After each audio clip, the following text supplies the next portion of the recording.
Karl-Heinz Wenger is copying a painting by the Dutch master Jan Vermeer. The original, which dates from about 1666, is on display here at the Museum of Art History in Vienna. The picture, entitled The Art of Painting, is the gallery's most valuable work. It's insured for 100 million euros. Vermeer is considered one of the greatest painters of the Dutch Golden Age. Today, his originals can fetch up to 30 million euros at auction. Artists can get permission to legally copy masterpieces here. The museum puts a stamp on their work so that they cannot be passed off as originals. The huge sums involved in the art market attract plenty of rogues who try to sell forgeries as the real thing. At the same time, wealthy people see the art market as a safe haven for their money. But most people find it a murky business, a world where appearances can be deceiving.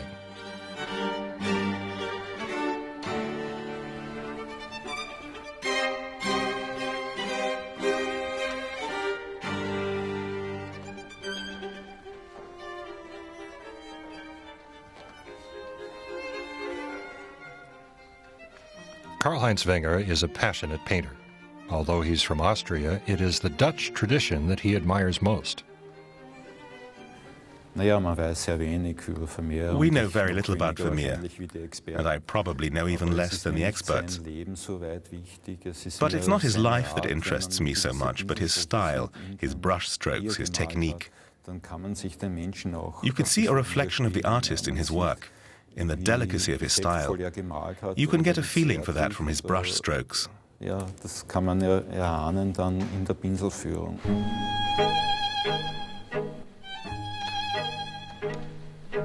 It takes Wenger about a month to complete a picture like this. He plans to hang this one in his living room. It would be worth about 5,000 euros on the art market. Like the old masters, Wenger works with a maul stick. The maul stick should, of course, be as light as possible. It also serves as a support for the hand. When you use it, it takes the weight off your wrist. It also plays an important role in brushwork, because it allows you to work very precisely with the tip of the brush with a steady hand. So the maul stick is a good old reliable aid for painters. The practice of copying is as old as fine art itself. Vienna's Museum of Art History also has replicas of old masterpieces in its collection from centuries gone by. Art historian Silvia Farino used them to put together an exhibition.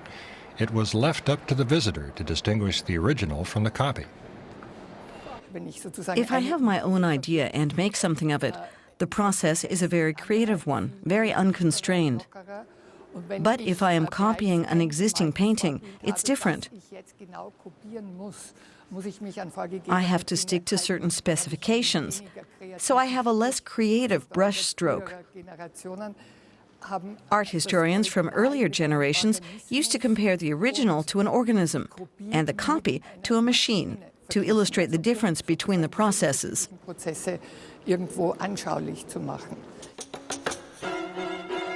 On the left, an original from the 16th century by the Dutch painter Jan van Hemissen. On the right, a copy from his own studio. So what preparations does a painter have to make before he or she can produce a copy worthy of the old masters? It's essential to work with the right materials. Medieval artists used a wide range of natural substances to create their paints. The Berlin-based painter and art historian Knut Helms makes his own paints, like those used by the old masters. The majority of the paintings by the old masters were created with simple colors. They include yellow sienna, natural terra de sienna. Stone from the earth is ground and treated and results in this pigment in powder form. The second color is red ochre, which you can see here. This also occurs naturally. Then there's bone black, made from charred animal bones, usually sheep. and white lead made by hanging sheet lead in sealed clay pots over vinegar vapor. Über Essigdämpfe hängt in Tonkrüge, die gut verschlossen sind, und the clay jugs are buried in cow dung. in Kuhmist vergraben, sodass dann The carbon dioxide permeates the pores of the clay pots and turns the lead into lead carbonate. verwandelt. The pigments are mixed with linseed oil to produce a relatively stiff consistency. It's important to have a high concentration of pigment so that the paint can be applied well with the brush. Man kann hören, dass das knirscht.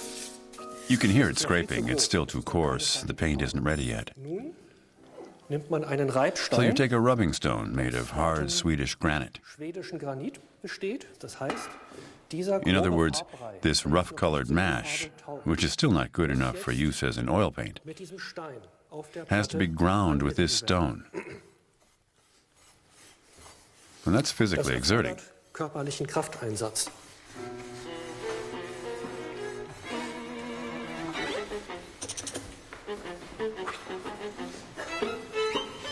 Zwischendrin wird dann die In Farbe between, you scrape the paste together time and time again and put it aside.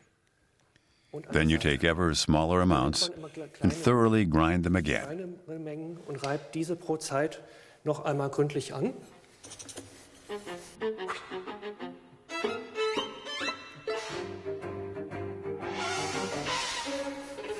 The paint has to have a creamy texture. Sie sehen, das As you can see, it takes its toll on your hands. Handwerk. It's real manual labor, and you can feel the pigment's soul. You can immerse yourself in it. That's part of art and the process of creating the color itself, of battling with the pigment, of forcing the paint to change its properties by grinding it. Die bezwingen, ihre Eigenschaften verändern durch das Anreiben. Helms is currently working on a motif by the Italian painter Canaletto. He used photographs to better acquaint himself with the work.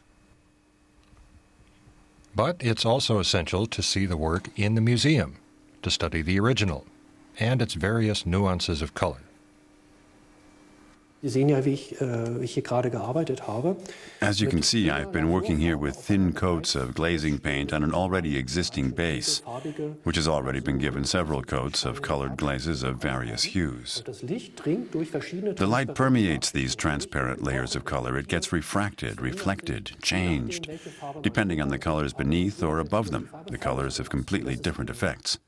It's a fascination that I only experienced when I began painting a copy myself. das erst It was only then that I really understood the exceptional richness of a painted work compared to a photo reproduction, no matter how modern or advanced it might be. modern und fortschrittlich. Let's compare. On the left is a photo of the original. On the right, a painted copy. Knut Helms's copy has a striking vividness about it, as if you could grasp the individual objects.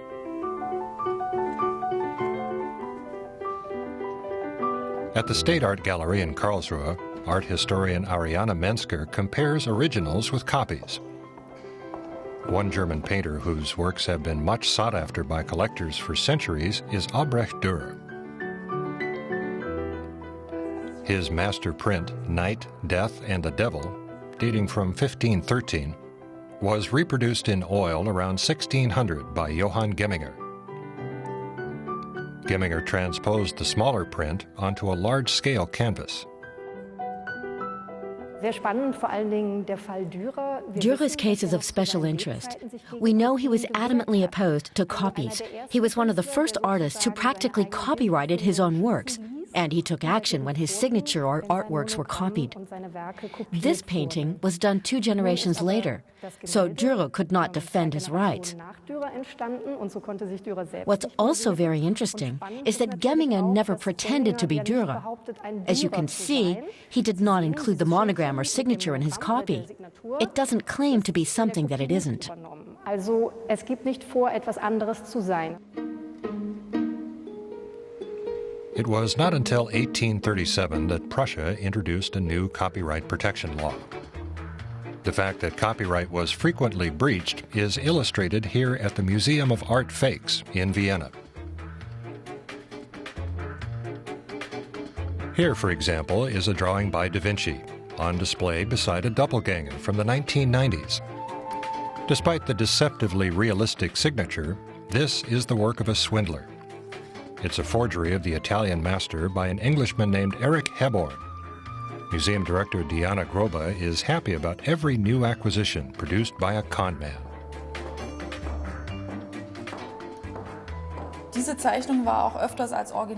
This drawing was on the market more often than the original. And the nice thing about it is that works by Erich Hebborn are very hard to come by. He was a very successful forger, and a good one too. He knew exactly which materials to work with. But he also liked to talk. He started writing books in the 1990s, and he was subsequently found beaten to death on a street in Rome. So today his works are still perceived as originals. It's hard to identify them as forgeries or as part of this Hebborn conglomerate.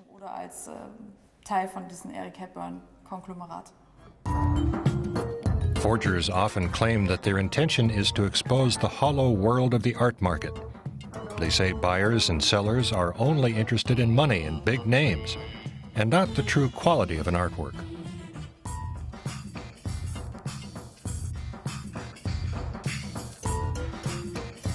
But swindlers also turn to forgery after failing to succeed with their own art.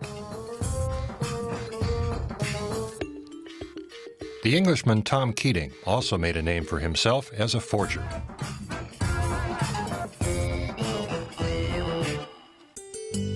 He painted this picture in the style of French artist Jean Puy, who died in 1960, and then sold it under a false name. But it wasn't just about money. Keating wanted to expose the experts, and he deliberately hid clues in the painting. He used tricks. He put a thin coat of glycerin on the finished paintings, then threw a little dirt on them. Eventually, greedy art dealers tried to clean them up in order to increase their value. But then they exploded because glycerin and the cleaning agent don't mix. Keating also wrote insults like fake on the canvas underneath a Rembrandt copy, using a paint that was first available 400 years after Rembrandt's time. And that made it clear that something wasn't right. Those who are looking to buy an expensive painting should consult an expert first. There are large numbers of forgeries of classics by the likes of Dali, Picasso, Miro, or Chagall in circulation. This is a particularly well-executed forgery of a Chagall lithograph. Since Chagall and Miro and many other artists are in such demand, it's only natural that some try to profit from it. And it's easy enough to reproduce things nowadays using modern digital technology. This Chagall lithograph was done by an American by the name of Tony Trito. For many years, his neighbors thought he was a drug dealer because he drove around in Ferraris and Rolls Royces and always had plenty of money. Then when the police raided his house, they discovered he wasn't a drug dealer but an art forger, and even proud of it. He was able to say to people, "Look, I'm not a bad guy, I'm just an art forger." But he was still convicted, and now he drives a Honda Civic instead of a Ferrari. The hunt for valuable originals is always a risky business. So many people just order prints on the internet. The portal Kunstkopie.de has more than 200,000 pictures and paintings to choose from.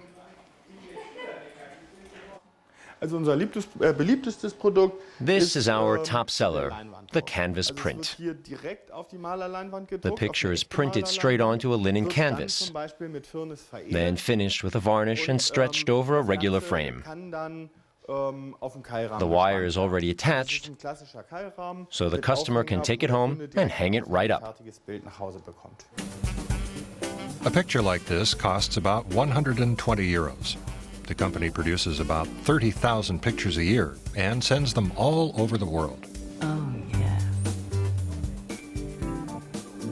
And private art lovers are not their only customers. Hotels and other companies, such as fashion houses, also decorate their walls with art prints. Kunstkopie.de turns over about 3.1 million euros a year. Hardy Schultz has just bought a state-of-the-art large format printer.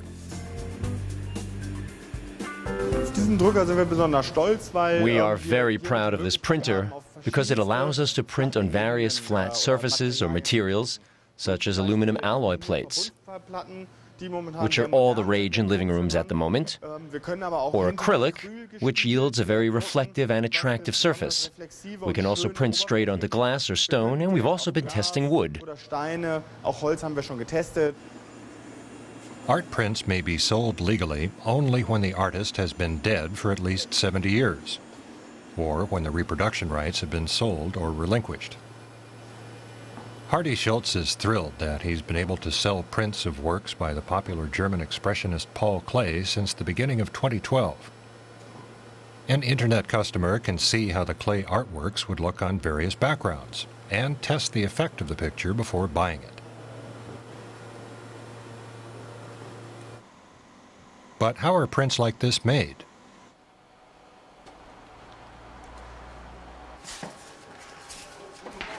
First of all, a slide is scanned and then touched up on the computer. After it's scanned, the colors are adjusted, and the picture is trimmed and scaled to the original size. We adjust the colors so the work resembles the original as closely as possible. And which pictures are the most popular?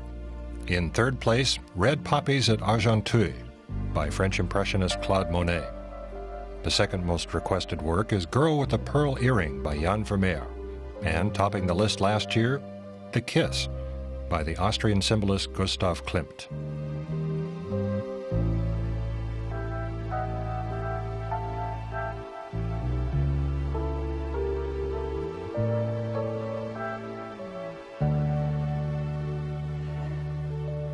The art lover of today appreciates the art of yesteryear, and that also goes for sculptures. This Berlin studio produces busts, putti, masks, and animals. First, they're cast in plaster, then hewn from sandstone or cast in iron. The studio works with models and photographs. Right now, sculptor Arthur Hoferich is making an historically accurate coat of arms for a building in Berlin. First, you make a small model. This one is already pretty big.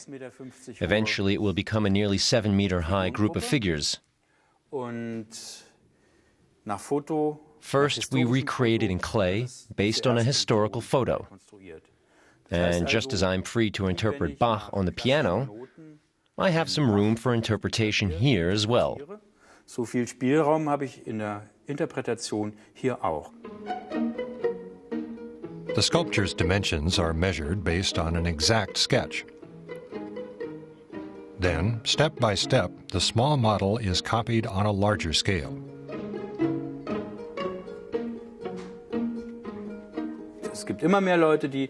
There are always people who want to replicate old statues on historical facades. And there are only a few experts and specialists who can actually do this. And I certainly notice that there is plenty of demand for my work. A Benedictine monastery in southern Germany has ordered a Jugendstil chalice. It will be cast in gold. Other private customers have their own special wishes. One day a man from Marburg came to me and asked me if I could make him an angel. He wanted an angel for his wife's grave and had a very concrete idea. He wanted it to look like an angel in the central cemetery of Florence, which he particularly liked. He asked me whether I could do it, and I said, yes, I can. So I traveled to Florence and took photos at the cemetery and took measurements of the sculpture. First, I made a clay model based on the photos. Then I made a mold and cast it in plaster. The plaster model was used to cast the statue in bronze. The grave is finished, so you can see this bronze angel in Marburg Cemetery.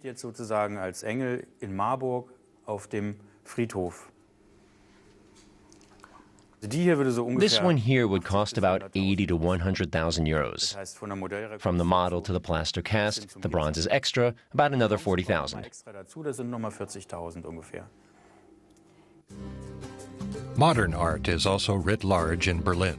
The Hamburger Bahnhof is home to modern classics, like this picture by the American artist Roy Lichtenstein, entitled Imperfect Painting, or Female Figure on the Beach, also a Lichtenstein. The same pictures in smaller format are hanging in the next room as part of an exhibition called Copy and Paste.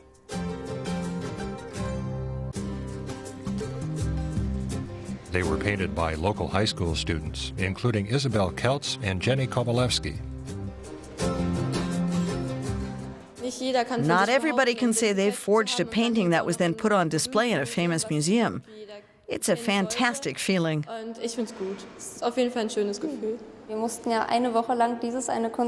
We spent a whole week on our forgeries, and although it was a little boring sometimes, it's nice to see the finished product.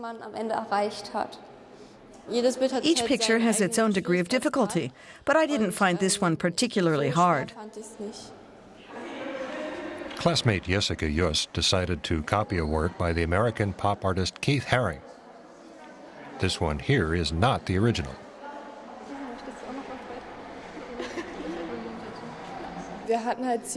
We were given quite a few pictures to choose from, but I thought the colors in most of them were a bit boring. This one's very colorful and has a lot of lines, so it was a challenge for me, and that's why I picked it.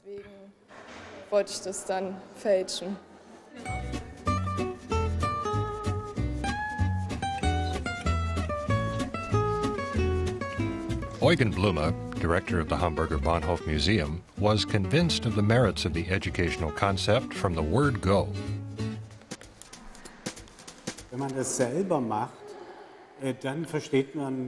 When you do something yourself, you realize just what it involves.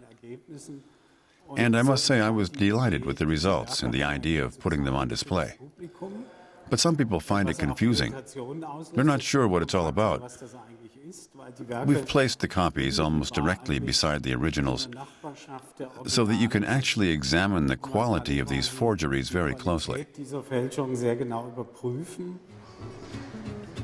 After the exhibition, the students' artworks will go on display at their school. That way, their fellow students can also derive some pleasure from the paintings.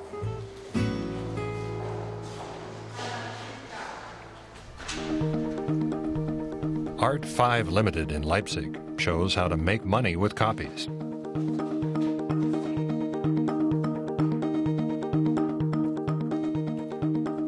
Edouard Panosian is working on a copy of Dancers in Blue by the French artist Edgar Degas. The commissioned oil painting, based on the pastel original, will cost 1,000 euros. I still have to build up the colors. It's a work in progress, but when it's finished, you will hardly be able to tell whether it is a painting on canvas or a pastel drawing like the original.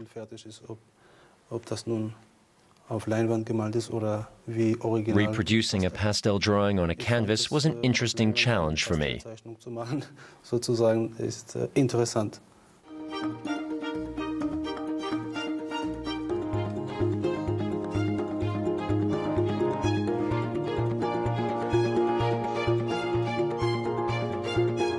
The director of the gallery, Ralph Munir, pays close attention to the customer's wishes. They're free to get involved in the creative process, and sometimes they have very individual demands. One client wanted a double Sean Connery on a large canvas based on Andy Warhol's Double Elvis. First, the artist had to analyze Warhol's technique, as well as the format sizes he used in proportion to the motif. Meanwhile, Munir is showing a customer a picture created in the style of the German painter Gerhard Richter. These are the leitmotifs which Gerhard Richter produced a lot of in the 1990s. He worked on photo paper. He was looking for themes that interested him, and then produced his own interpretation of them, often with an oversized spatula. Let's take a closer look at them. Here we have a few Berlin motifs like the Askarische Hof and Lake Wannsee. We took them and developed them using this technology. Very interesting.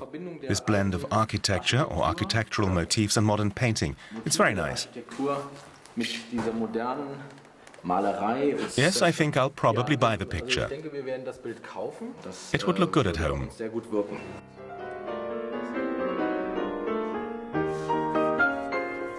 So the act of copying or imitating can set a person's own creativity free.